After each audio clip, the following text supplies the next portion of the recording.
What is a water heater?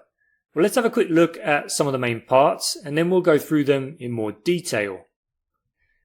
We've got a connection on the right here. That is our cold water inlet.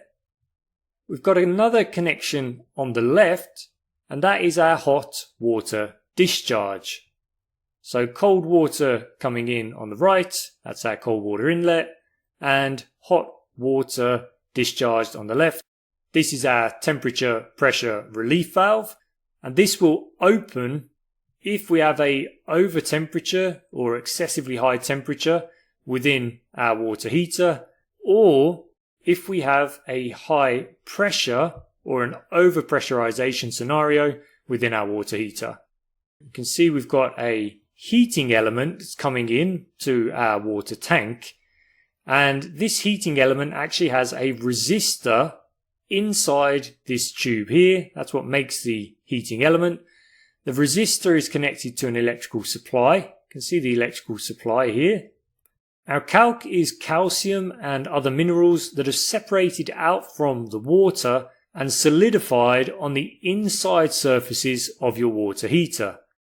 The problem areas typically are on top of your heater elements. You'll end up with a white, sometimes quite thick layer of calc on your heater elements. That's very problematic because this calc or mineral deposit is a great thermal insulator.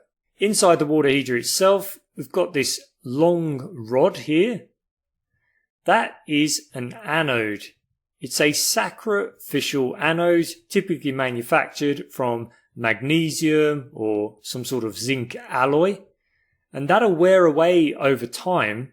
And what it's actually doing is protecting the inside of the water heater, as well as other metal parts, by corroding away instead of the metal parts corroding. Periodically, we can open up the drain valve to drain out any mineral deposits, any bits of scale, any bits of rust that might have accumulated in the bottom of the tank. And when we open up the drain, we might also get bits of the sacrificial anode being drained as well.